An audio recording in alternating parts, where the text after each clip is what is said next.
اور کچھ دوسری تعمیرات کروائیں۔ انہوں نے سب سے پہلے برآمدہ تعمیر کروایا۔ حضرت ابراہیم علیہ السلام نے خانہ کعبہ کو دروازے کے بغیر تعمیر کیا تھا۔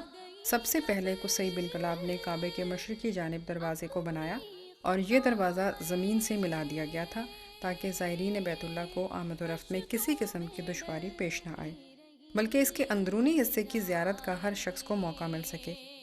ایک دروازہ مغربی سمت میں بھی نصب کیا گیا تھا تاکہ زائرین ایک دروازے سے داخل ہوں اور دوسرے دروازے سے باہر نکل جائیں۔ 74 ہجری میں عبد الملک نے بیت اللہ کی از سر نو تجدید کی تو مغربی دروازہ بند کروا دیا اور صرف مشرقی دروازہ باقی رکھا، اور قریش کے زمانے کی تعمیر کے مطابق زمین سے کافی اونچا کر دیا۔ یہ دروازہ اب اسی طرز پر قائم ہے۔ سب سے پہلے خلیفہ ولید بن عبد الملک نے خانہ کعبہ کے دروازے کے کواڑوں کو چاندی کے پتھروں سے مزین کیا۔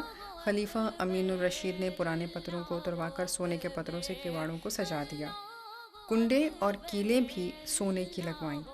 خلیفہ جعفر متوکل اللہ کے زمانے میں چوکھٹ کی لکڑی کرم خوردہ ہو گئی تھی، خلیفہ نے اس پر چاندی کے پتھر چڑھا دیے۔ 96 ہجری میں مسجد الحرام کو وسیع کرنے کے لیے قریبی مکانات کو خریدا گیا اور انہیں مسجد کے صحن میں شامل کر دیا گیا۔ 139 ہجری میں عباسی خلیفہ ابو جعفر المنصور نے مسجد کو وسیع کروایا اور ایک برآمدہ تعمیر کروایا۔ 161 ہجری میں خلیفہ مہدی بن منصور نے مسجد کے مشرقی اور شمالی حصوں کو وسیع کروایا، پھر 3 سال بعد اس نے مسجد کے جنوبی حصے کو بھی وسیع کروا دیا۔ اس طرح کعبہ شریف عین درمیان میں آ گیا۔ تجھ کو میرے مصطفیٰ نے اے سنگ اسود تیرا مقدر۔ 306 ہجری میں مقتدر باللہ نے مسجد کو اس جگہ سے وسیع کروایا جسے باب ابراہیم کہا جاتا ہے۔ 803 ہجری میں مسجد الحرام میں آگ لگنے کی وجہ سے چھتیں اور عمارت کا ایک حصہ گر گیا۔ سلطان ناصر نے 5 سال میں عمارت کو از سر نو تعمیر کرایا۔ کعبے کے مغربی دیوار کی منڈیر کے وسط میں ایک پرنالہ ہے جسے میزاب رحمت کہتے ہیں۔ سب سے پہلے حجاج بن یوسف ثقفی نے خانہ کعبہ کی از سر نو تعمیر کرتے وقت یہ پرنالہ لگوایا تھا۔ پہلے یہ پرنالہ پیتل کا تھا، اس کے بعد سلمان خان سلطان ترکی نے 959 ہجری میں چاندی کا پرنالہ بنوا کر خانہ کعبہ کی چھت پر نصب کروا دیا۔ 979 ہجری میں سلطان سلیم نے مسجد کی عمارت اور ڈیوڑیوں کی چھتوں کو از سر نو تعمیر کروایا اور مسجد کی عمارت میں گنبدوں کا اضافہ کیا جو آج بھی موجود ہے۔ 1273 ہجری میں سلطان عبد المجید خان نے سونے کا پرنالہ بنوا کر بھیجا۔ موجودہ پرنالہ وہی ہے۔ اس کے نیچے سبز رنگ کا سنگ مرمر ہے۔ مشہور ہے کہ یہ حضرت اسماعیل علیہ السلام کی قبر ہے۔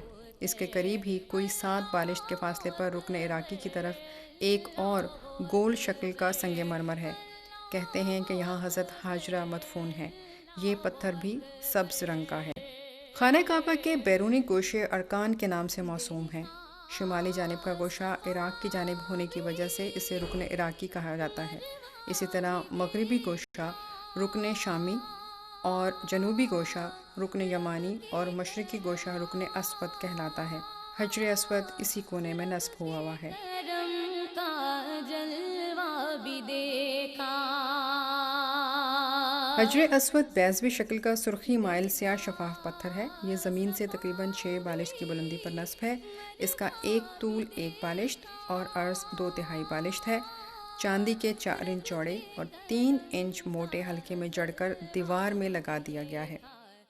چاندی کا حلقہ دیوار سے کچھ اونچا نظر آتا ہے اور یہ دیوار کے اندر دبا ہوا ہے۔ اس کی شکل ایک پیالے کی سی ہو گئی ہے۔ فتح مکہ کے بعد جب نبی کریم صلی اللہ علیہ وآلہ وسلم اس مقدس شہر میں تشریف لائے تو آپ صلی اللہ علیہ وآلہ وسلم نے اونٹنی پر سوار ہو کر کعبے کا طواف کیا اور زبان مبارک پر یہ الفاظ جاری تھے، کہہ دیجئے کہ حق آ گیا اور باطل نے راہ فرار اختیار کی، باطل حق کے مقابلے میں کبھی نہیں ٹھہر سکتا۔ کعبے کے چاروں طرف اوپر سے لے کر نیچے تک ایک سیاہ رنگ کا ریشمی غلاف شبانہ روز پڑا رہتا ہے۔ سب سے پہلے جس شخص نے خانہ کعبہ کو ملبوس کرنے کی رسم جاری کی وہ یمن کا بادشاہ طبع حمیری تھا۔ یہ بادشاہ 9 صدی قبل از اسلام ہوا ہے۔ یہ رسم اسلام کے بعد بھی جاری رہی۔ خود نبی کریم صلی اللہ علیہ وآلہ وسلم نے یمنی کپڑے کا پردہ چڑھایا تھا۔ حضرت ابو بکر صدیق رضی اللہ تعالیٰ عنہ نے بھی غلاف چڑھایا تھا۔ اس کے بعد تمام حکمرانوں نے غلاف چڑھائے۔ پرانے غلافوں پر نئے غلاف چڑھا دیے جاتے تھے۔ عباسی خلیفہ المہدی نے حکم دیا کہ پرانے تمام غلافوں کو اتار دیا جائے اور صرف ایک غلاف رہنے دیا جائے تاکہ کعبے کی عمارت متاثر نہ ہو سکے۔ 160 ہجری میں المہدی نے حج کے موقع پر یہ حکم جاری کیا تھا۔ اس وقت سے آج تک کعبے کے غلاف کے سلسلے میں اس کی پیروی کی جاتی ہے۔ سب سے پہلے خلیفہ مامون نے غلاف کعبہ کے لیے سفید ریشم کا کپڑا استعمال کیا۔ فاطمیوں نے بھی غلاف کعبہ کے لیے ریشم کا استعمال کیا اور پھر غلاف کعبہ کا رنگ نیلا، پھر سبز اور آخر میں سیاہ ہو گیا۔ 750 ہجری میں سلطان صالح اسماعیل نے غلاف کعبہ کے لیے 3 دیہات کی آمدنی وقف کر دی۔ عثمانی خلفاء نے اس مقصد کے لیے 7 مزید دیہات کا اضافہ کر دیا۔ 13ویں صدی ہجری کے ابتدائی دور تک یہ دیہات اس مقصد کے لیے وقف رہے۔ پھر محمد علی پاشا نے اس رسم کو ختم کر دیا اور مصری حکومت کو اپنے اخراجات پر غلاف کعبہ مہیا کرنے کے لیے کہا گیا۔ یکم محرم 1346 ہجری کو شاہ عبدالعزیز السعود نے مکے میں ایک عمارت کو غلاف کعبہ کی تیاری کے لیے مختص کر دیا۔ یہاں کپڑے کا ایک کارخانہ لگایا گیا جس نے غلاف کعبہ کے کپڑے کو بہتر بنانے کے لیے کام کیا۔ غلاف 7 کے بجائے 16 ٹکڑوں سے بنایا جانے لگا اور قرآنی آیات لکھنے کے لیے سونے اور چاندی کا دھاگا استعمال ہونے لگا۔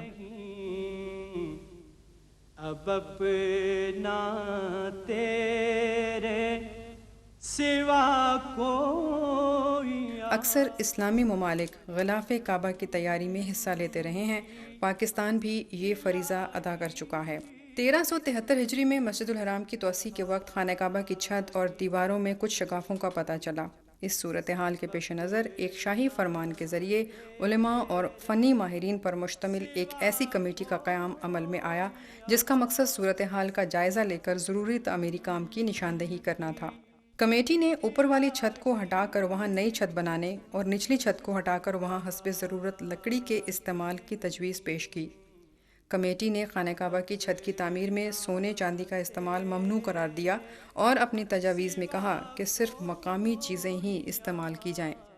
شاہی فرمان نے ان تجاویز کی توثیق کر دی۔ ان تعمیرات کا آغاز کرنے کے لیے اس وقت کے ولی عہد شہزادہ فیصل بن عبدالعزیز کی سربراہی میں ایک تقریب 18 رجب 1377 ہجری کو منعقد ہوئی جس میں تمام اسلامی ممالک کی اہم شخصیات اور معزز شہریوں کو مدعو کیا گیا۔ آل سعود کے دور میں مکمل ہونے والی یہ تعمیر کعبہ کی تاریخ میں 13ویں تعمیر تھی۔ 23 شعبان 1375 ہجری میں نئی تعمیرات کا سنگ بنیاد رکھنے کی تقریب ہوئی۔ آل سعود میں حرم شریف کی تعمیرات کے کام کو 3 مرحلوں میں تقسیم کیا جا سکتا ہے۔ پہلے مرحلے میں صحیح کرنے والے راستے کو 2 لمبے متوازی حصوں میں تقسیم کیا گیا۔ صفا اور مروہ دونوں حصوں میں سیڑھیاں بنائی گئیں تاکہ ایک طرف سے چڑھ کر دوسری طرف اترا جا سکے۔ صحیح کرنے والے راستے میں 16 دروازے بنائے گئے۔ اوپر والی منزل پر 2 داخلے کے راستے بنائے گئے۔ یہ راستے بہت اونچے ہیں۔ دوسری منزل تک جانے کے لیے 2 سیڑھیاں تعمیر کروائی گئیں۔ ان میں سے ایک صفا دروازے پر ہے اور دوسری باب سلام پر۔ دوسرے مرحلے کا آغاز 1379 ہجری میں ہوا۔ اس مرحلے میں عمارت کی سجاوٹ کی گئی اور اس کے لیے سنگ مرمر استعمال ہوا۔ آب زمزم کے انتظام کو بہتر بنایا گیا۔ پہلی منزل کے سامنے والے حصے میں 3 بڑے دروازے تعمیر کیے گئے۔ 1381 ہجری میں تیسرے مرحلے کا آغاز ہوا۔ اس مرحلے میں تعمیرات کا کام مکمل ہو گیا اور مسجد حرام نے موجودہ شکل حاصل کی۔ اس مقدس عبادت خانے کو حق تعالیٰ نے جو عزت و شرف بخشا ہے اور اس کی طرف جو خاص توجہ مبذول فرمائی ہے وہ تحریر و تقریر میں سما نہیں سکتی۔ یہ کیا کچھ کم ہے کہ حق تعالیٰ نے اسے مرکز وحی اور نزول ملائکہ بنا دیا، عبادتوں کے لیے متعین فرمایا اور حج و طواف فرض کیا اور اس کے چاروں طرف کے کچھ حصے کو حرم قرار دیا۔ مسلمانوں پر اس کا احترام فرض ہے۔ یہ شرف کسی اور مسجد کے حصے میں نہیں آیا۔